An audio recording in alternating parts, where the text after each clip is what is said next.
요한복음 14장 16절에서 17절까지 말씀 함께 합독합니다. 시작. 내가 아버지께 구하겠으니 그가 또 다른 보혜사를 너희에게 주사 영원토록 너희와 함께 있게 하리니 그는 진리의 영이라. 세상은 능히 그를 받지 못하나니 이는 그를 보지도 못하고 알지도 못함이라. 그러나 너희는 그를 아나니 그는 너희와 함께 거하시며 또 너희 속에 계시겠음이라. 아멘. 오늘은 요한복음 14장 16절에서 17절 말씀으로 예수님이 교회를 위해 남기신 대책 함께 합시다. 예수님이 교회를 위해 남기신 대책, 이런 제목으로 말씀을 나눕니다. 예수님은 이 땅에 오셔서 3년 반 동안의 제자들과 함께 지내셨습니다. 그리고 스스로를 뭐라고 말씀하셨냐면 메시아라고 말씀하셨어요. 그러니까 제자들은 야, 메시아, 민족의 해방가, 우리 예수님께서 로마의 압제 가운데 있는 우리를 해방시켜 주시겠구나, 그렇게 생각을 했죠.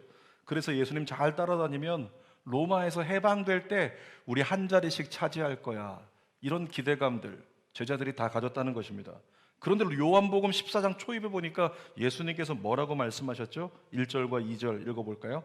너희는 마음에 근심하지 말라. 하나님을 믿으니 또 나를 믿으라. 내 아버지 집에 거할 곳이 많도다. 그렇지 않으면 너희에게 일렀으리라. 내가 너희를 위하여 거처를 예비하러 가노니. 제일 중요한 세 글자를 본다면 끝에 가노니예요.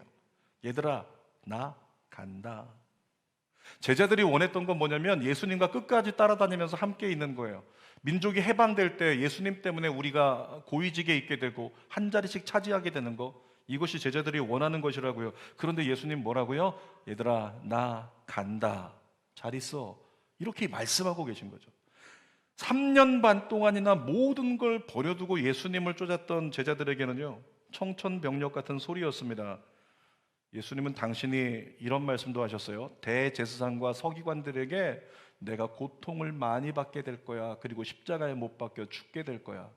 그랬더니 수제자였던 베드로가 뭐라고 얘기를 했는지 볼까요? 마태복음 16장 22절 시작. 베드로가 예수를 붙들고 항변하여 이르되 주여 그리 마옵소서, 이 일이 결코 죽게 미치지 아니하리이다. 예수님 절대 그러시면 안 돼요. 우리 떠나지 마세요. 그런 고통 당하실 수 없습니다. 이렇게 얘기를 하다가 예수님께 혼쭐 났죠. 사탄아, 내 뒤로 물러가라. 이렇게 예수님께서 베드로를 책망하셨잖아요. 여러분, 베드로가 사탄이어서 예수님 떠나시면 안 된다고 했을까요? 아닙니다. 아까 말씀드렸던 것처럼 제자들은 예수님이 민족의 해방가이고 예수님이 민족을 해방하실 때, 왕으로 등극할 때 우리 모두가 한 자리씩 자리를 차지할 수 있는 그런 기대감을 가졌단 말이죠. 그래서 모든 걸 버려두고, 배도 버려두고 그물도 버려두고 예수님 쫓아서 여기까지 왔잖아요. 그런데 예수님이 떠나신다니까 당황스러워서 그렇게 대답한 겁니다. 예수님 가시면 안 되죠. 우리 어떻게 하라고요? 여러분, 그런데 우리 예수님 어떤 분이세요? 요한복음 13장에서 나눴었죠. 13장 1절에 이런 말씀합니다. 예수께서 세상에 있는 사람들을 사랑하시되, 자기 사람들을 사랑하시되 얼만큼? 끝까지 사랑하신대요. 따라합시다. 예수님은 나를 끝까지 사랑하신다. 아멘입니까? 끝까지 사랑하신다고 약속하셨어요? 그러면 떠나지 마셔야죠. 끝까지 사랑한다면 옆에 끝까지 계셔서 지켜주셔야죠. 그런데 만약에 떠나셔야 된다면 그러면 당신이 없는 자리에 대책이 있어야 될 거 아닙니까?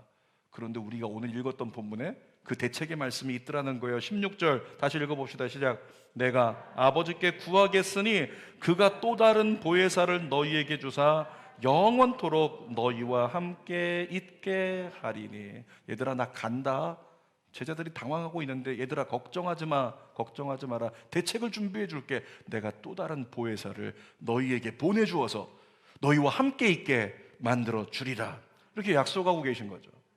여러분, 이 보혜사라고 하는 것은 헬라어로 파라클레토스인데 쉽게 말하면 돕는 자입니다. 헬퍼, 그리고 위로자, 카운셀러, 상담자, 그와 같은 의미를 가지고 있어요. 그러니까 예수님은 필요가 있는 모든 사람을 다 도와주셨어요. 먹을 게 필요하면 먹을 걸로, 질병의 치유가 필요하면 질병의 치유로서 다 고쳐주시고, 어떤 고민을 가지고 예수님을 찾아왔던지 그 고민에 대해서 완벽하게 카운셀링 해주신 분 예수님이시란 말이죠. 근데 보혜사를 보내주신다고 하는데 이 보혜사도 똑같이 헬퍼고 똑같이 카운셀러였어요. 한글 성경에는 뭐라고 써있냐면 또 다른 보혜사 이렇게 써 있죠. 한국말에는 다르다라고 하면은 이건 전혀 다른 거예요. 그러니까 예수님과 좀 다른 분, 어떤 분이지? 또 다른 누군가? 이렇게 생각할 수 있는데 본질적으로 다른 걸 말씀하는 게 아닙니다. 헬라어에서, 한국말로는 이 한 단어로밖에 번역이 안 되는데 헬라어에서는 정말로 상이하게 다르다라고 할 때는 헤테로스라고 하는 단어를 씁니다. 그런데 지금 우리가 읽었던 요한복음 14장 16절에 기록되어 있는 이 다르다는 것에는 다른 단어가 쓰였어요. 알로스라고 하는 단어가 쓰였어요. 이 알로스가 뭐냐면 본질은 같지만 다른 개체. 쉬운 말로 하면 이겁니다. 야, 같지만 다른 거. 이것이 바로 또 다른 보혜사라는 거예요. 나와 같은 하나님이지만 나와 또 다른 개체, 그를 보내리라, 이렇게 말씀하고 있는 거죠. 여기서 삼위일체 개념이 나오는 겁니다. 여러분, 예수님이 남겨주신 대책이 뭐라고요? 보혜사 성령님을 보내주시는 겁니다. 예수님이 우리에게 말씀하셨어요. 얘들아, 나 간다. 근데 너희를 위해서 대책을 마련해 줄게. 여러분, 예수님이 우리에게 대책을 마련해 주셨다면 우리는 어디로 가야 될까요? 다른 길로 가면 안 되는 거예요. 아멘입니까? 예수님의 대책이라면 무조건 그 길로 가야죠. 아멘. 예수님이 대책으로 세우신 거라면 그것이 바로 성령으로 말미암아 우리 안에 계시게 하고 그 성령으로 말미암아 우리를 이기게 만들어 주시겠다라고 하는 약속이라면 우리는 무조건 다른 길 없어요. 성령 받고 성령님 모시고 살아가야 된다는 거죠. 그것이 예수님이 우리에게 남겨주신 대책이십니다. 자, 그렇다면 성령님 어떤 분이실까? 우리 세 가지를 함께 나누도록 하겠습니다. 첫 번째로 보혜사 성령님은 진리의 영이라고 증거합니다. 17절 읽어보겠습니다. 그는 진리의 영이라 세상은 능히 그를 받지 못하나니 이는 그를 보지도 못하고 알지도 못함이라. 그러나 너희는 그를 아나니 그는 너희와 함께 거하시며 또 너희 속에 계시겠음이라. 여러분, 성령님이 어떤 영이시라고요? 진리의 영. 어떤 영이라고요? 진리의 영. 진리의 영은 성령님의 대표적인 사역입니다.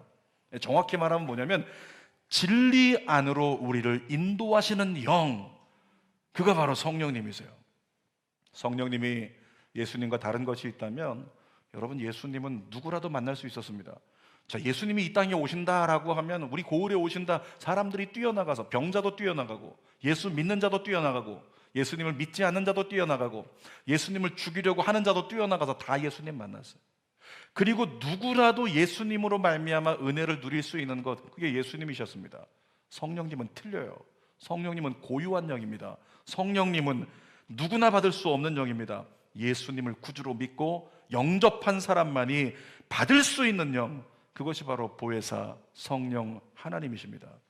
자, 세상은 알지도 못하는 보혜사 성령님은 예수 믿는 자를 깨달음의 진리 안으로 인도해 주십니다. 성경을 볼까요? 요한복음 16장 13절 시작. 그러나 진리의 성령이 오시면 그가 너희를 모든 진리 가운데로 인도하시리니.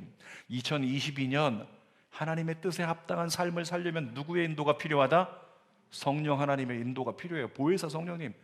보혜사 성령님이 나를 인도해 주셔야지만 진리 안에서 살아갈 수 있다는 거예요. 여러분, 그래서 우리가 기도해야 되는 겁니다. 기도를 통해서 성령의 충만한 인도하심을 받아야 제대로 바른 삶을 살아갈 수 있다는 거죠.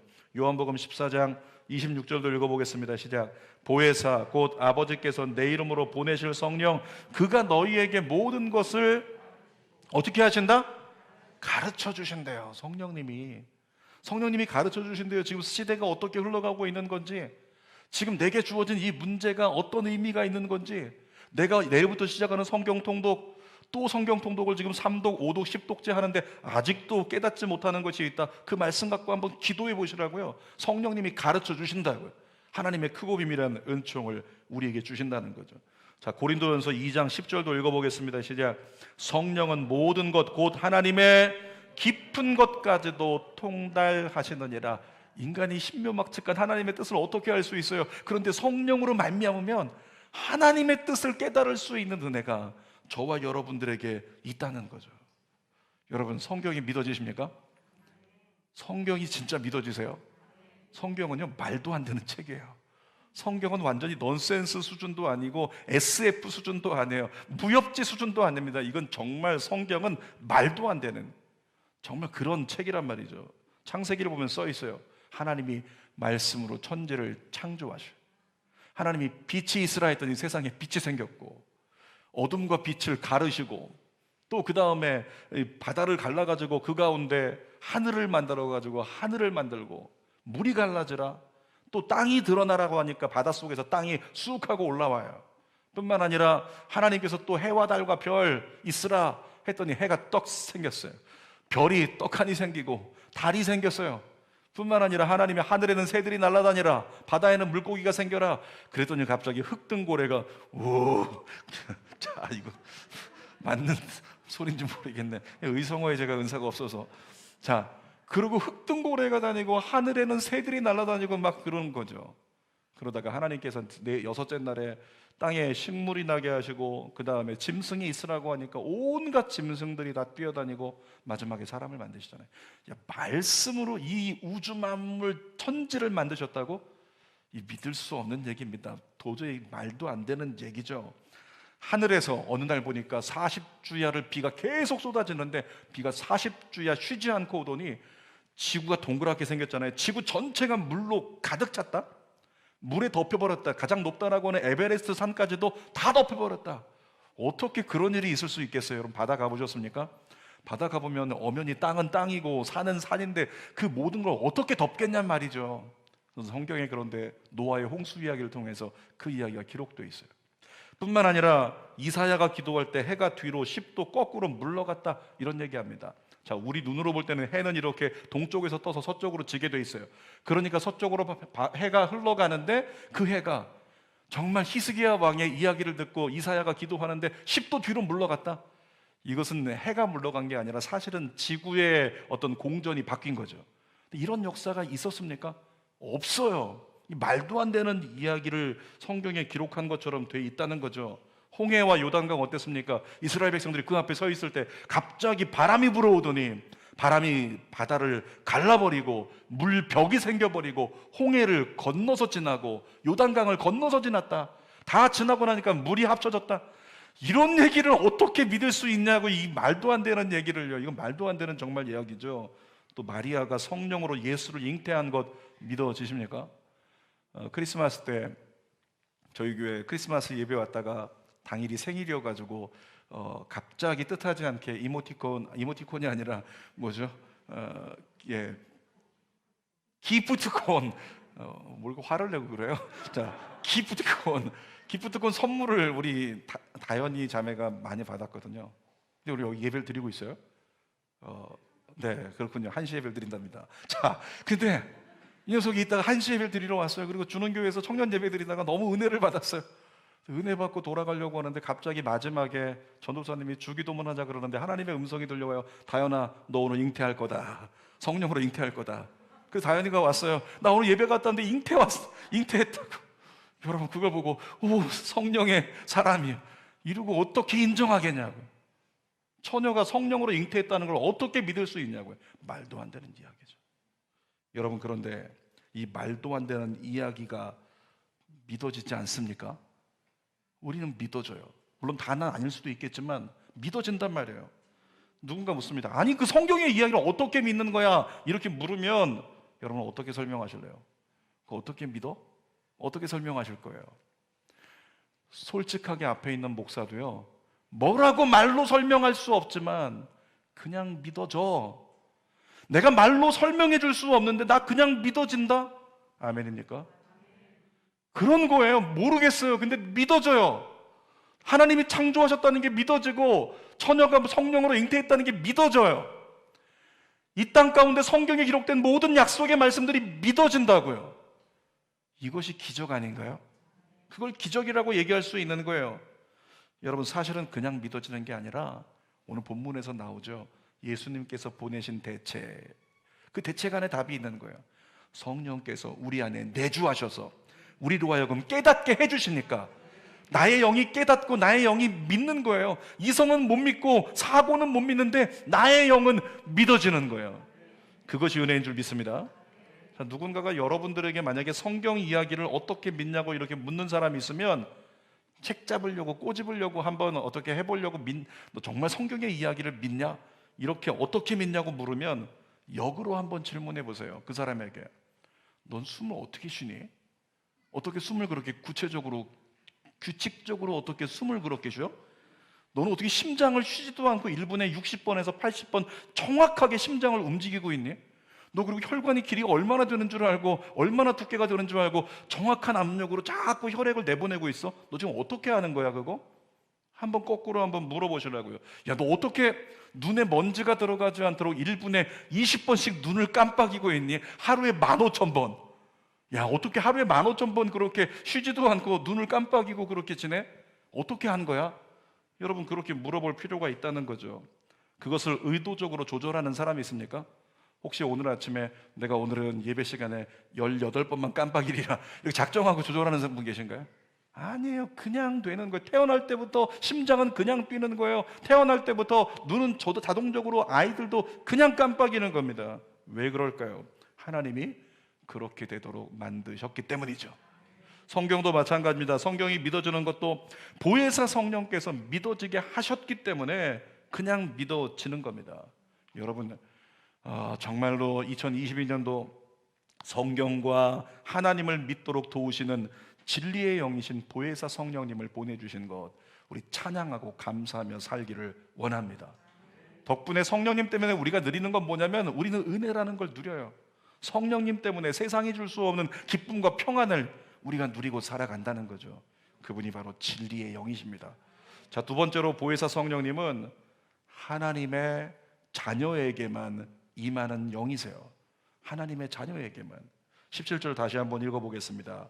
그는 진리의 영이라 세상에 능히 그를 받지 못하나니 이는 그를 보지도 못하고 알지도 못함이라. 그러나 너희는 그를 아나니 그는 너희와 함께 거하시며 또 너희 속에 계시겠습니다. 앞서 나눈 것처럼 여러분, 성령님은 예수님을 구주로 믿고 영접한 사람에게만 허락되는 고유한 영입니다.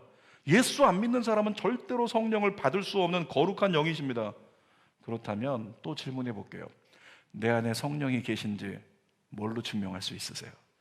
내 안에 성령이 계신지 뭘로 증명할 수 있냐고요. 어떻게 말로 설명할 것입니까? 말로 설명이 안 되지 않습니까? 힘들지 않나요? 그냥 저 공항에서 우리가 해외여행 갈 때 통과하는 이 검색대 같은 거 갖다 놓고 세상에서 제일 확실하다는 스캐너로 여러분을 스캔해 보면 성령님이 계신지 안 계신지 나타납니까? 나타나지 않습니다. 그렇다면 우리 안에 성령이 계신지 내가 어떻게 알 수 있는가? 성경을 보니까 딱 한 가지로 알 수 있다고 우리에게 말씀하십니다. 자, 마태복음 7장 17절 읽어봅시다. 시작. 이와 같이 좋은 나무마다 아름다운 열매를 맺고 못된 나무가 나쁜 열매를 맺나니. 여러분, 나무가 어떤 나무인지 알려면 열매를 알면 돼요. 열매를 보고 나면 이 나무는 좋은 나무구나, 이런 나무구나 깨달을 수 있다는 거죠. 열매라는 게 있어요. 좀 더 구체적으로 봅시다. 요한복음 15장 5절 시작. 나는 포도나무요 너희는 가지라. 그가 내 안에 내가 그 안에 거하면 사람이 열매를 많이 맺나니. 인간이 어떤 존재래요? 인간은 열매를 맺는 존재라고 말씀하고 계세요. 자, 특별히 갈라디아서 5장에서 바울은 성령의 9가지 열매가 있다는 얘기를 합니다. 읽어봅시다. 갈라디아서 5장 22절 시작.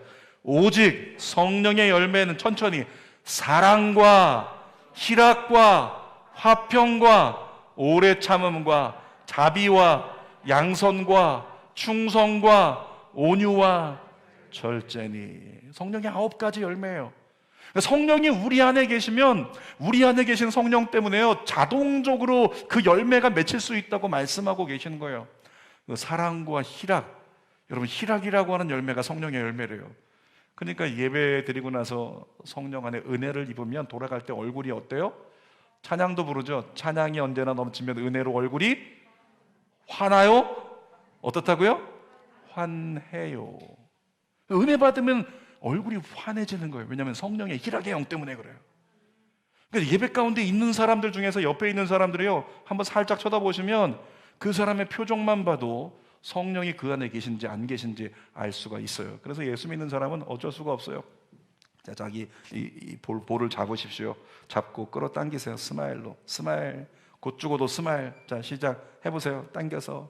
그리고 옆에 사람에게 할렐루야, 할렐루야, 할렐루야.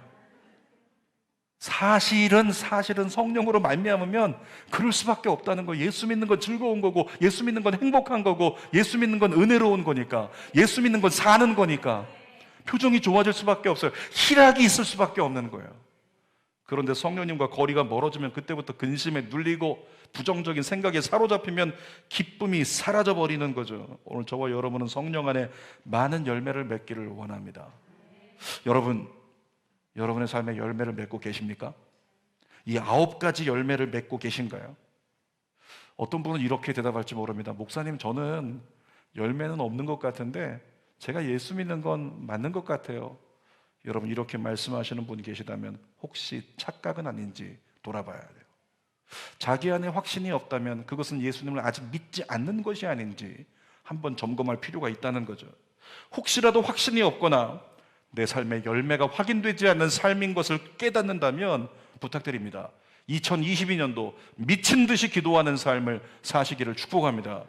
누가복음 11장 13절 함께 읽어봅시다. 시작. 너희가 악할지라도 좋은 것을 자식에게 줄 알거든 하물며 너희 하늘아버지께서 구하는 자에게 성령을 주시지 않겠느냐. 따라합시다. 구하는 자에게 성령을 주신다. 한 손을 가슴에 대고 구하는 나에게 성령을 주신다. 아멘. 여러분, 구하는 자에게 성령을 주신대요. 그 성령이 내 안에 계신 내주하신 성령이 나로 말미암아 표출되어서 나를 다스리는 역사가 성령 충만인데 그 역사를 이루어 주신다는 거죠. 2022년도 정말로 구하십시오. 기도하십시오. 성령을 체험하십시오. 그로 말미암아 성령의 열매가 맺히기를 원합니다. 그런데 나름대로 내가 신앙생활 안에 있는 것 같아요. 교회도 나오고 봉사도 하고 예배 가운데 있는 것 같은데도 성령의 열매를 맺지 못한다면 둘 중 하나가 아닌가 싶어요. 하나님이라는 존재가 없는 존재이든지, 그렇지 않으면 여러분이 예수 믿는 게 아닐 수도 있다는 사실을 우리 꼭 기억했으면 좋겠어요. 여러분, 분명히 기억하십시오. 보혜사 성령님은 하나님의 자녀에게 반드시 임하는 영이십니다. 자, 세 번째로 보혜사 성령님은 내 안에 함께 거하시는 영이다, 이렇게 기록을 합니다. 17절 읽어보겠습니다. 시작. 그는 진리의 영이라 세상은 능히 그를 받지 못하나니 이는 그를 보지도 못하고 알지도 못함이라. 그러나 너희는 그를 아나니 그는 너희와 함께 거하시며 또 너희 속에 계시겠습니다. 여러분, 예수님이 떠나가신다는 것 제자들에게는 정말 충격적인 사실이었습니다. 그런데 예수님은 교회를 위해서 대책을 세워놓으셨다고요. 보혜사 성령님을 보내주시는 대책. 자, 17절 하반절을 한번 다시 읽어볼게요. 그는 시작. 그는 너희와 함께 거하시며 또 너희 속에 계시겠습니다. 성령님이 우리 안에 계신답니다. 성령님이 우리 안에서 역사하신다고 분명히 말씀하는 거죠. 제가 몇 년 전에 사역에 너무 지쳐가지고 잠시라도 쉬고 싶다는 생각을 한 적이 있어요. 이 생각을 갖고 있으니까 자꾸 입버릇처럼 나오는 게 내가 쉬고 싶다, 안식년, 안식월 좀 제발 좀 나 쉬게 해달라, 이런 고백이 너무 자주 나오는 거예요. 그러던 와중에 특별위원회에서 배려를 해주시고 건의를 해주셔가지고 제가 안식월을 갖기로 결정을 한 적이 있습니다. 안식월을 갖기로 결정을 하고 이제 좀 어디서 이렇게 쉼을 가질 것인가, 어디서 충전할 것인가, 그러다가 우리 말레이시아에 계신 오병철 선교사님, 우리 사모님과 함께 같이 지낼 수 있는 스케줄을 갖고 한 달을 지낼 곳, 그곳을 예약을 하고 비행기까지 다 예약을 하고 이제 2주만 있으면 난 가서 한 달 동안 쉰다, 이런 생각을 하고 부목사님인 김자경 목사님은 세상 짐을 지고 가는 그 어린 양처럼 버거워하고 힘들어하고 그랬던 때가 있었어요. 여러분, 그런데 그때 갑자기 우리 성도 중에 한 분이 심각하게 질병을 앓으면서 어려움이 생겼죠. 그래서 그 광경을 보고서 3일 동안 고민했습니다. 주님, 저 가고 싶습니다, 주님. 근데 성도를 두고 못 가겠는 거예요. 왜냐하면 이거 위기의 소리를 들으니까, 생명에 위독할 수 있다 이 얘기 들으니까 목사가 차마 그거 놓고 못 가겠는 거죠. 그래서 그냥 다 취소해버리고 그렇게 남았잖아요. 근데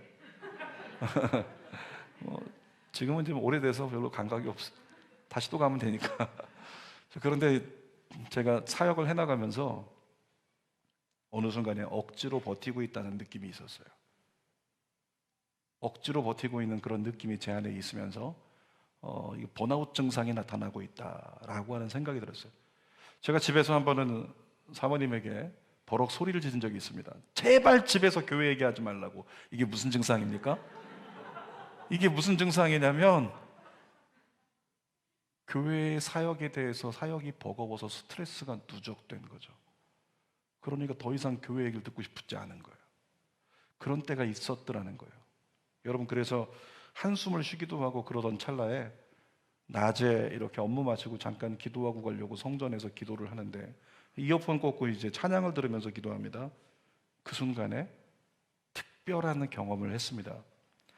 찬양을 들으며 기도하고 있었는데 찬양 한 곡이 나오는데 그 찬양 한 곡에 그렇게 눈물이 나고 그렇게 위로가 되더라고요. 그 찬양은 아주 간단한 찬양이었어요. 그때 들었던 찬양이요, 임마누엘이라는 찬양이에요. 임마누엘, 임마누엘. 여러분, 임마누엘이 무슨 뜻이죠? 하나님이 우리와 함께 계시다. 믿으십니까? 하나님이 우리와 함께 계시다. 그 이름이 임마누엘이에요. 그런데 귓가에 들려오는 잔잔한 음률 속에서 들려오는 찬양 가운데 임마누엘, 그 네 글자가요, 제 몸을 이렇게 감싸는 것 같았어요. 뒤에서 저를 안아주시는 것 같았어요. 저를 어루만져 주는 것 같았어요. 그러면서 하나님의 레마의 음성으로 들려옵니다. 성현아, 내가 함께 하잖아. 성현아, 내가 함께 하잖아. 성현아, 내가 함께 하잖아. 그리고 음성이 들려오는데 그 순간에 정말로 하나님이 날 위로해 주시고 격려해 주시는 것 같은 그 놀라운 은혜를 경험하면서 다시금 마음을 부여잡게 되고 여기까지 달려온 거예요. 여러분, 그 찬양 한번 같이 불러볼까요? 이 찬양 부를 때, 임마누엘 고백할 때 성령께서 오늘 이 자리에 특별히 새해가 됐지만 여전히 난 지침 가운데 있는 자가 있다면 안아주실 거예요. 우리 함께 찬양합시다. 임마누엘.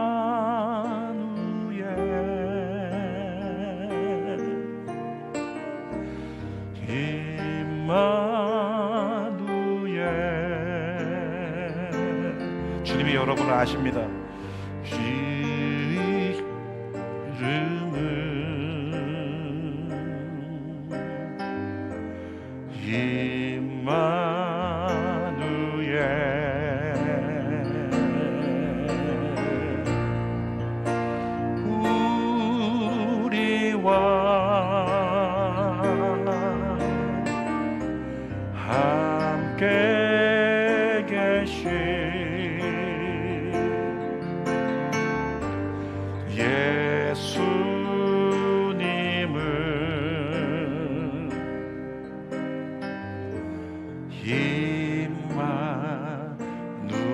우리 한 손 가슴에 얹고 한 번만 더 불러볼까요? 임마누엘 주님, 임마누엘,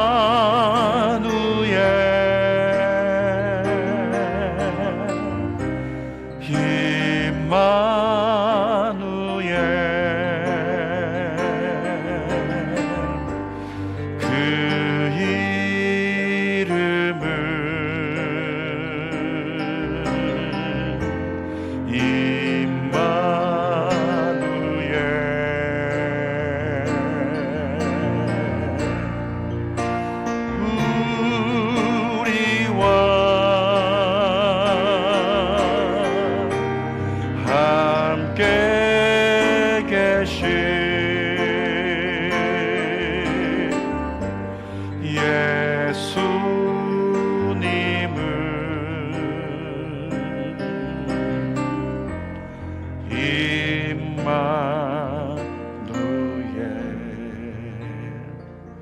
사랑하는 여러분, 제자들과 예수님 함께 계셨던 것처럼 성령께서 여러분과 함께 계십니다.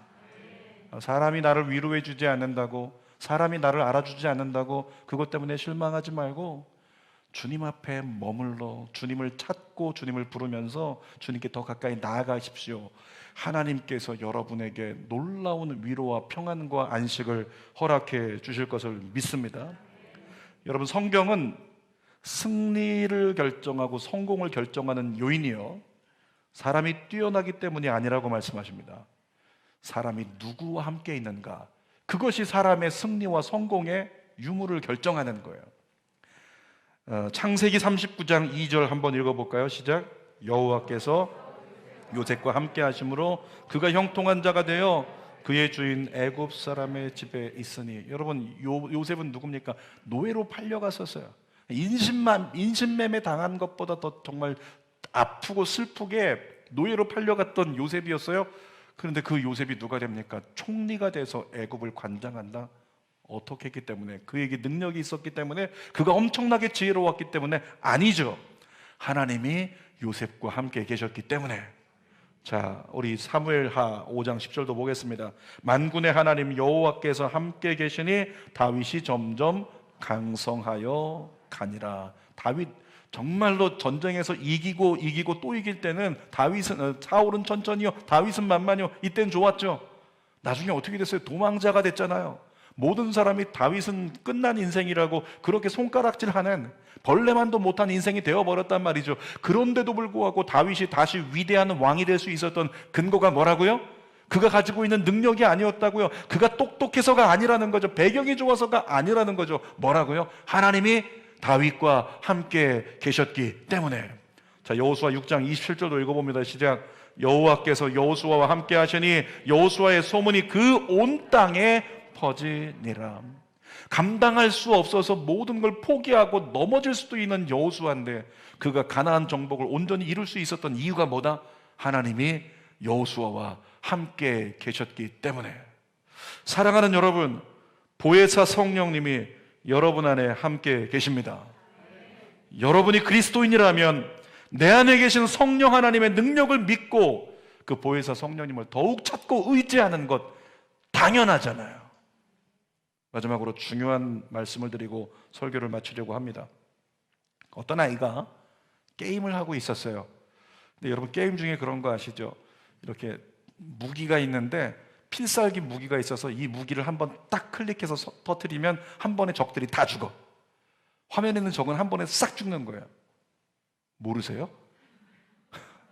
한 번 누르면 적들을 한 번에 물리칠 수 있는 필살기 무기가 있단 말이죠. 필살기 무기가 하나 생기고 2개 생기고 3개 생기고 이럴 수 있어요. 근데 어떤 아이가 게임을 하다가 내가 최대한 버틸 때까지 버텨보고 이 필살기 무기 쓰지 않고 내가 정말 제대로 한번 마지막 중요한 순간에 쓰리라. 그리고 게임을 열심히 했어요. 근데 다 죽었어. 다 죽고 나서 이 아이가 갑자기 게임 끝났다고 그냥 짜증을 부리면서 갑자기 자기 머리를 콱 쥐어박아요. 그러면서 아이가 스스로 뭐라고 했을까요? 여러분 뭐라고 할래요? 여러분 같으면 이 바보, 이 멍충아, 그러면서 자기 머리를 막 때린 거예요. 왜 필살기 무기를 써가지고 잘 이기면 되는데 그거 안 써가지고 아끼다가 이렇게 됐냐고, 이 바보, 그러면서 머리를 쥐어박았다고요. 이게 뭐냐면 능력이 있으면서도 능력을 사용하지 않는 사람을 세상은 바보라고 부릅니다. 자, 어떤 사람은 통장에 돈이 없어가지고 늘 추위에 힘들게 살았어요. 먹을 것도 없고 추위도 이기기 힘든 그런 환경 가운데서 그렇게 살다가 영양실조로 죽어버렸어요. 그러니까 사람들이 와가지고 그의 장례식에 와서 안타깝게 웁니다. 그런데 어떤 사람이 와가지고 영정사진 앞에서 이렇게 우는 거예요. 야, 이 바보야, 야, 이 바보야. 왜 그랬을까요? 그렇게 어렵고 먹을 것이 없고 가진 게 통장에 돈이 없어가지고 영양실조로 죽었다면 가서 애도하고 미안하다고 해야죠. 내가 나눠주지 못한 거. 근데 왜 바보라고 했을까요? 나중에 알고 보니까요, 그분이 자기 이름으로 소유된 땅이 20억짜리가 있는 거예요. 근데 그거 움켜쥐고 이건 절대 안 쓸 거야 이러고서 먹는 거 없어갖고 굶고 좋지 않은 환경 가운데 추위에서 떨면서 그렇게 지내다가 그렇게 목숨을 잃어버리고 말았다는 거죠. 그러니까 그 20억 있으면 그게 뭐예요? 그거 아끼다가 굶어 죽어버렸다는 거죠. 다시 말하면 능력이 있으면서도 쓰지 못하는 그런 죽음은 바보 같은 죽음이라고요. 여러분, 혹시 저와 여러분이 바보가 아닐까요? 저와 여러분이 바보가 아닐까요? 여러분, 예수 그리스도라는 천국 열쇠를 우리의 손에 다 쥐어주셨어요. 예수 믿는 자 너의 손에 내가 천국 열쇠를 쥐어주리라. 지난주에 그래서 천국 열쇠 들고 이렇게 흔들었었잖아요. 그런데 일주일 동안 그 열쇠를 사용하셨습니까? 일주일 동안 그 열쇠를 사용하셨나요? 활용하셨어요? 움직이셨습니까? 능력의 이름 천국 열쇠 예수 그리스도를 가졌으면서도 사용하지 않고 쥐고만 있는 건 뭐다? 바보라는 거야, 바보. 문기기 아멘 이거 선포하자고 그렇게 외쳐주면서 기도 노트까지 나눠주면서 목자를 따라만 오면 된다고 그렇게까지 이야기하고 있는데도 나는 내 갈 길을 가겠다, 이거 노트 이거 몇 푼 한다고 이렇게 여기는 마음으로 고개를 돌리고 외면하는 사람이 있다면 그 사람은 바보 같은 사람이라는 거죠. 여러분 안에 성령님이 임마누엘 하시는 대책을 예수님이 주고 가셨는데 그럼에도 불구하고 그 대책으로 나는 나아가지 않겠다, 성령 하나님 의지하지 않고 내가 살겠다, 이런 삶을 살고 있는 사람은 누구다? 바보라는 거죠. 따라합시다. 여러분 스스로를 향해 정확히 따라하세요. 이 바보야, 이 바보야, 정신 차려, 정신 차려. 정신 못 차리는 분들이 계시네요. 진짜 바보들이 있네요. 자, 한 손 가슴에 얹고 따라합니다. 이 바보야, 정신 차려. 여러분, 마지막 때가 되면 데려감을 얻는 사람이 있고 버려둠을 당하는 사람이 있다 그랬어요. 교회 공동체 안에서 얘기한 겁니다. 그렇다면 우리 중에서 교회만 다니는 사람이 있다는 거죠. 정말로 예수님을 믿는 자가 아니라 그분의 발자취를 따라가려고 하는 게 아니라 그냥 나는 예수님을 믿는다고만 여기는 사람으로 교회에 있는 사람들이 있어요. 그게 내가 예수 믿는다고 착각하는 사람일 수 있다는 거죠. 여러분, 여러분에게 권면합니다. 바보같이 교회만 다니다가 나고자 되지 말고 예수님이 세우신 대책이신 성령 안에서 성령님 더 의지하고 성령님의 인도하심을 받는 가운데 형통하시기를 주님의 이름으로 축원합니다. 기도하겠습니다. 살아계신 아버지 하나님, 바보가 되지 않게 해주세요. 예수님께서 교회를 위해 남기신 대책, 보혜사 성령이 우리 안에서 역사하시는 그 놀라운 은총, 그래서 120문도는 마가다락방에서 열흘 동안 기도하다가 그 성령 받고 그 삶이 하나님의 은총으로 바뀌는 거, 성령의 열매가 맺히는 거, 은사 받고 방언하고 주의 역사 가운데 쓰임받았던 그 역사 우리에게도 일어나게 하여 주시옵소서. 살아계신 아버지, 하나님 앞에 나 자신을 돌아보며 더 이상은 바보로 살지 않을래요. 믿음의 결단이 일어나게 하여 주옵소서. 예수님의 이름으로 축복하고 기도합나이다. 아멘. 우리 손을 가슴에 얹고 함께 거룩한 성령 소망하는 마음으로 함께 찬양합시다. 허무한 시절 지날 때, 허무한 시절 지날 때, 깊은 한숨 내쉴 때, 그런 풍경 보시며 단식하는 분 있네. 고와 같이 너희를 버려두지 않으리. 내가 너희와 영원히 함께하리라. 억눌린 자 갇힌 자, 억눌린 자 갇힌 자, 자유함이 없는 자, 피난처가 되시는 성령님 계시네. 주의 영이 계신 곳에 참 자유가 있다네. 진리의 영이신 성령이 오셨네. 성령님 초청하십시오. 성령이 오셨네. 성령이 오셨네. 성령이 오셨네. 내 주에 보내신 성령이 오셨네. 우리 인생 가운데 친히 찾아오셔서 그 나라 꿈꾸게 바보 같은 나를 깨워달라고 성령이 오셨네. 성령이 오셨네. 성령이 오셨네. 내 주에 보내신 성령이 오셨네. 우리 인생 가운데 친히 찾아오셔서 그 나라 나 바보로 살지 않겠습니다. 그 결단으로 한 손 들고 성령님과 함께 살겠습니다. 성령이 오셨네, 성령이 오셨네, 내 주에 보내신 성령이 오셨네. 우리 인생 가운데 진이 찾아오셔서 그 나라 꿈에